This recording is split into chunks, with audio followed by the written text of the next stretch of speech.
And Rob Parker, I've got 4 words for you. I told you so!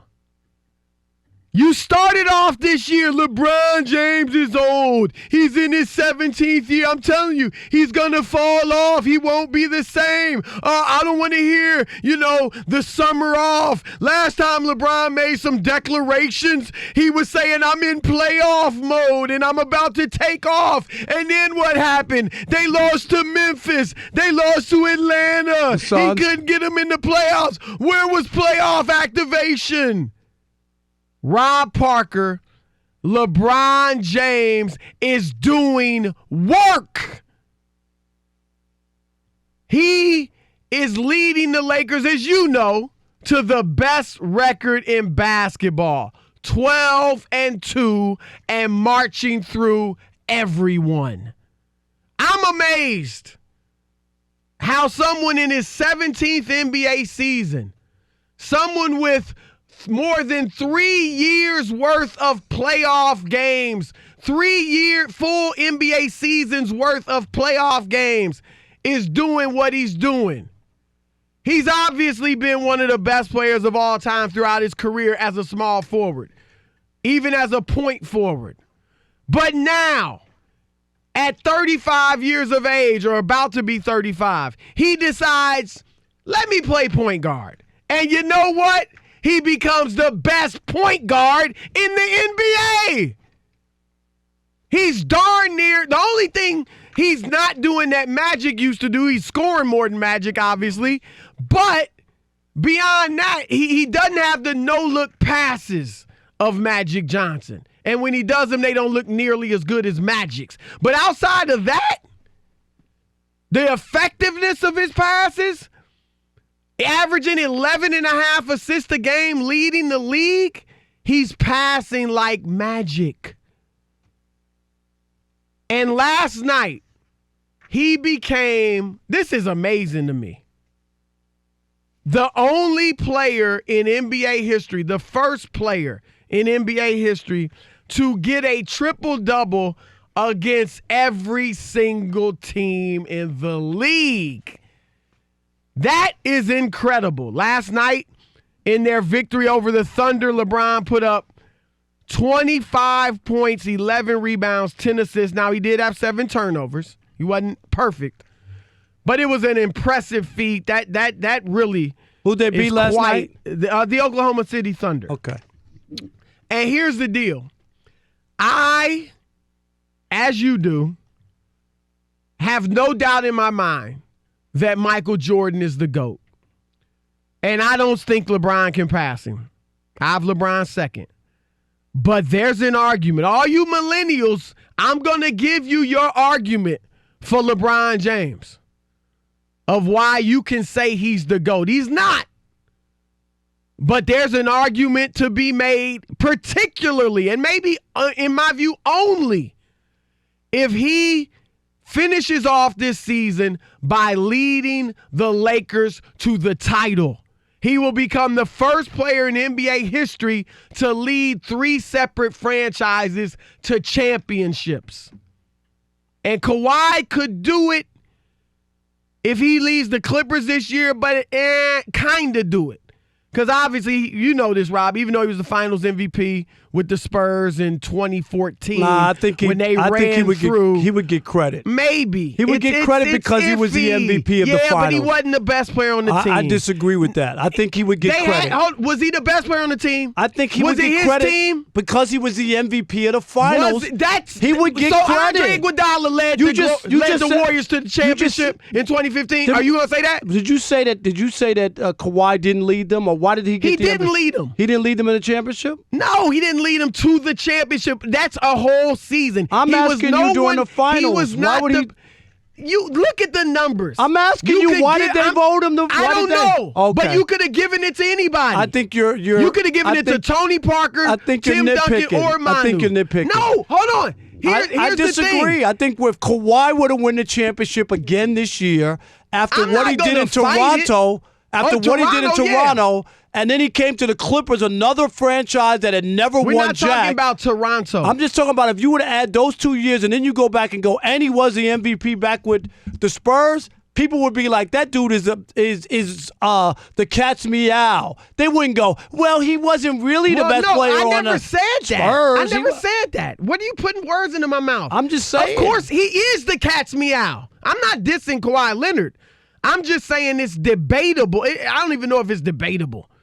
He wasn't the leader of that Spurs team in 2014. That's just a fact. They had Tim Duncan, Manu Ginobili, and Tony Parker. But it's not about a Kawhi conversation. I'm just saying some would debate. I would give him credit, but some would say, well, did he really lead 3?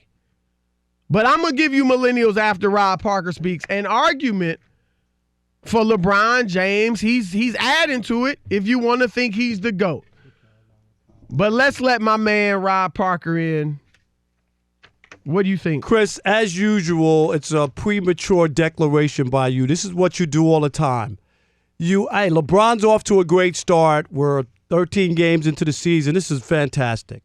But it's not how you start, it's how you finish. Did I predict he was winning the championship? I'm just saying. This whole hyperbole about if he leads them to the championship and they're 11-2, that's a big if. We can't even talk about that. They're the best team in the league. It doesn't matter early on in the season. We know this. How many times do we have to beat through this?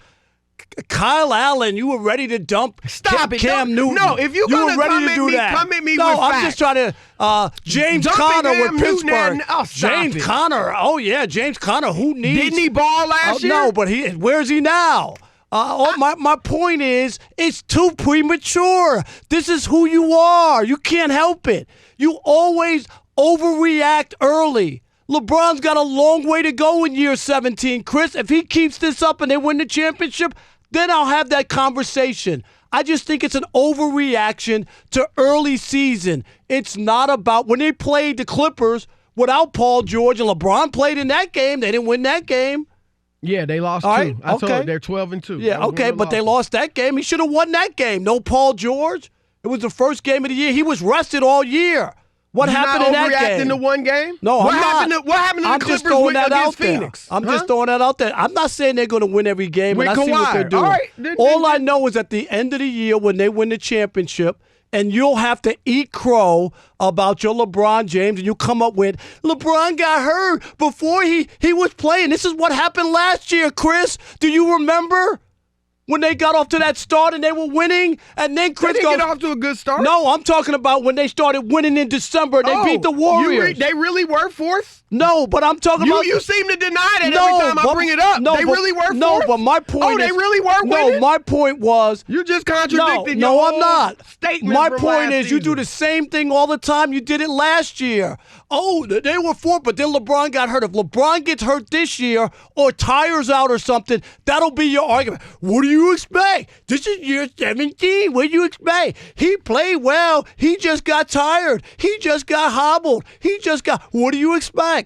I'm telling you, it's too premature to even entertain this. Entertain what? To entertain LeBron and Michael Jordan and that he could be the GOAT. People been entertaining that for 12 years. What are you talking about? They didn't entertain it last year when he didn't make the playoffs. Ain't nobody bring that up. There is a whole That's segment of news. the population saying LeBron James is the GOAT. Ain't Ryan Hollins is already saying he's the GOAT. Oh, yeah, thanks. That's your endorsement? No, there's plenty of millennials. Come on now, Rob Chris. G probably thinks he's the GOAT. Ain't nobody, please. After they didn't even make the playoff, he came to L.A. last year. They didn't even make the playoff. Right. I mean, there's a whole cast of people that think he's the GOAT. I don't. But don't act like it's not even out there in the atmosphere. LeBron James has lost 6 NBA Finals, the most by any other former MVP in the history of the NBA. GOAT, just because you're filling stat sheets? It's about winning. He does Sports win. has a short menu. Wins and losses, that next Chris time you bring up Aaron Wins Rodgers. and losses. Remember that. Aaron has 0 losses in the Super Bowl. Yeah, because he's only been LeBron, to Uno. LeBron has 6. LeBron's been to 9. 6. LeBron lives in the finals. Good, what are you talking about? He lives and dies because he's lost 6 times. It ain't about I'm that. I'm not saying he's the GOAT. You know that. You know that. It's always But there is an argument to be made. Now, again, I'm saying it loud and clear. Michael Jordan is and will be the GOAT. But all you millennials, I'm going to give you your argument. If you stay tuned, when I'm done with Rob Parker, I'll give you your argument. But first, we're going to let you call in. We didn't even get to it. Some point in the show, I'll throw out the argument. Can LeBron get back into the GOAT conversation? Who, me? Or even surpass Michael? Let's see what you think. 877-99 on Fox. Michael from Connecticut, you're on with Chris and Rob. What's happening? My guys, I'm glad to be back on the show. Quick thing before I say anything. My girl want me to cancel Sirius XM because I'm always getting stuck in the car listening to you guys for an extra hour before I walk inside the house. Oh, she's like, who you talking Tell to? her to come out. She's like, who? Come out and enjoy yourself. She's like, who? You could talking to another girl? We want to know. Am I right? She seen me in the car in the house. I'm just listening to Chris and Rob. Yeah. Tell us all right. We appreciate That's that, right. brother. We do, All right, Michael. so where you at on LeBron? All right, so this is my thing with LeBron. I'm the biggest LeBron fan. So like before, I used to like not like Skip and Rob because they would always kill him. But the thing is, like when he beat that 73-9 team, he should have been in that GOAT conversation.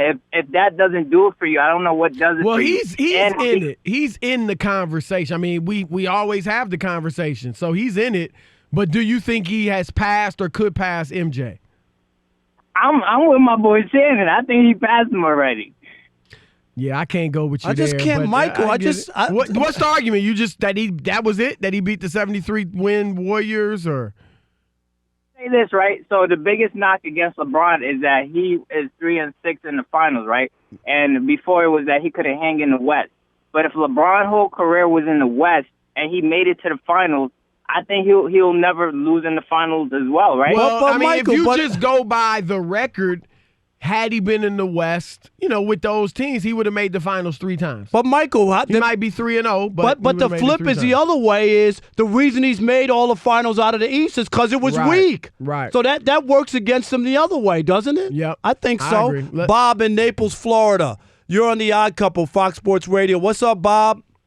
Hey, good evening, fellas. Thanks for taking my call. Yes, sir. Listen, I have a little generational bias here towards MJ, but I hate trying to support MJ here while trying very difficult or trying hard not to take down LeBron. It's just that James has more holes in his argument for him than MJ does. He does. He does. MJ's legend, his myth, it's so vast, it's so large, it's like an odor. It's a mystique. You can't overcome it. It's almost almost flawless, almost. Indeed. I want to bring out just 4 points, all right, that can never escape James, okay? All right. In one series where he was favored, he lost, all right? He may have faced the more difficult finals competition than MJ, but I can't blame the Bulls. They had to play who they have to play. It's just number 2. He got roasted by Jason Terry. Would have never happened to MJ. In the finals, 2 finals MVPs who played against him have won, Iguodala and Kawhi. Would have never happened to MJ. Those are all legit. These are good points. These are good points. Maybe the Bulls would have lost a couple of those series, but Jordan might have even walked away with the MVP in those series. Those are just 4 points that James can never shake off his resume. That's a good call, Bob. Good call. No doubt about it. We appreciate it. In Peoria, Illinois. Keith, you're on with Chris and Rob. How you doing, fellas? Love your show. Love to talk to you. Hey, I might be a little biased here because I've always been a Laker fan all the way back to the Wilt Chamberlain days. But let me tell you something. As much as I have and like LeBron, he's nowhere, no how, no way in the conversation with yours truly, Michael J. Jordan. Like I tell people also, don't forget, my boy, the Magic Man himself, went to 9 finals. Although he was 5-4, he still won 5, and the 4 that he lost, he really only got beat 1 time. You think Magic? Magic was better than LeBron? I know Magic was better than LeBron. After 9 championships that he went to, 3 of the 4 that he lost, He didn't have his full crew. He lost Worthy. He lost Jabbar. He still did his thing. Take nothing away from LeBron, but hey, the Magic Man was the Magic Man. It'll always will be. It'll always be there. I'm a Laker fan to heart. All right. Thank you. I like Magic. I love Magic. He's better than LeBron. Let's do Marty in Kentucky, Chris. Marty, you're on the Odd Couple, Fox Sports Radio. How you doing? I'm doing good. What's up, fellas? What's up, Marty? We got to ask people their age when they throw LeBron over MJ like that. We just got to do an age test. You're almost right. Can you show us it's right? It's all the young kids. There's no doubt about that. I do agree. If LeBron led them this year, that would put him in the conversation for real. I don't think they'll get there. I like the two teams playing tonight to be in the finals. But if LeBron did it, I would give him that. But we lost you, Marty. Hello? River forgot his line. Well, he was going to. Okay. There he is, River, our man. If the Lakers win it all, the Brow will have to lead them. All right. Okay. That would be interesting. All right, what about Joseph? In Virginia. You're on with the Odd Couple. How y'all doing, fellas? What's up, man? Doing great. So the reason why Kawhi won that MVP, and Chris, you know this, anybody that holds LeBron in the finals when LeBron loses is going to win the MVP. That's why what did he hold him to? 28, 9, and 7, I believe it was. And let's not even talk about Andre when he went through that finals when it was just him with no Kevin Love and no Kyrie. He put up those historic numbers as well. Secondly, the caller was right about that odor. That odor is the Nike brand. You got to remember, when Jordan came out, Nike didn't have anybody. When they got with Jordan, he became this global icon. Thirdly, nobody can ever take that trash Cavaliers team that he took, okay? Iguodala, Pavlovich, Larry Hughes, Daniel Marshall. Come on, Chris, you know. So you got LeBron as the GOAT. Is that what you're saying? The odor is this. 6 rings. No losses. That's the odor. Dude, it's so hard. That's the odor. It's not Nike. I mean, yeah, that's part of it, not right? It's the winning. It's the same thing, even to a higher degree, that Tom Brady has. Tom Brady's 6-3, but 6 Super Bowls. We haven't seen that. That's what you gotta overcome. And Jordan was 6 for 6. I'm sorry. That's tough to overcome. Because winning matters. I just think that's when you look at greatness. It just does. And if you were to do that, if LeBron had all the same numbers, Chris, and he was 1-8, there would be no conversation. Oh, no. I'm just right. No. Am I right? No. Even if he had all the numbers that you just talked about, if he had all the numbers and put up all those stats, and he was 1-8, it wouldn't even be people. People wouldn't be able to. So winning does matter. That's all I'm saying. Let me quickly give the argument for LeBron. One is the longevity. His longevity is unprecedented in the NBA. Never in the history of basketball has a player in his 17th season been arguably the best player in the world. So that's incredible. His prime has been longer than anyone's. MJ only played 15 years. Secondly, the statistical argument. He's already the only player ever to be in the top 5 in points scored and the top 10 in assists. That's remarkable. He's 10th already in assists, 4th in scoring. By the end of the season, he'll pass Kobe and be 3rd in scoring, and he's going to keep climbing in the assists. So that right there is remarkable. And then the third argument, a little bit weaker, but nonetheless an argument, that he played in the Big 3 era. When Michael Jordan dominated, it wasn't a Big 3 era. When there were teams with big threes, the Celtics of Larry Bird, Kevin McHale, Robert Parrish, the Lakers of Kareem, Magic, and James Worthy, Jordan never beat those teams. And when he dominated, teams tended to have 1, maybe 2 superstars. Now, the problem with that part of the argument is that LeBron had some big threes himself. And in Miami, of course, probably the most talented team in the league those 4 years, they only won 2. But those would be my arguments for you young bucks, you millennials that want to argue LeBron. I think that's your argument right there. That's really the only argument to make. And of course, if he wins this championship this year with the Lakers, he will have done another thing that no one else has done. So LeBron's got a lot of things on his plate that no one else has done. No one else has led 3 teams to the championship. He would have that on his plate. No one else top 5 points, top 10 assists. So that is you can also say, if you want, that he could do more with less than any player we've ever seen. Of course, when he left Cleveland, they fell off the map from 61 wins to 19 or whatever it was. When he left Miami and they still had Wade and Bosh, they fell off mightily. When MJ left the Bulls, his first retirement, they went from 57 wins to 55 and almost beat the Knicks in the second round in 7 games. So there's an argument. If you're going to make the argument for LeBron, do it intelligently. Don't just throw up some, nonsense and, it's LeBron and get emotional. You have to make a logical argument for him. And there's one to be made. Now, I personally don't think that's a strong enough argument to put him ahead of Michael Jordan. But I'm giving you your ammunition. All right. Hey, it's The Odd Couple. I'm Chris. He is Rob. And we want to encourage all of you to subscribe to our YouTube channel. That's right. You can listen to us on the radio, and now you can watch us as well, and it's fun. No question about it. And remember, oh, yeah!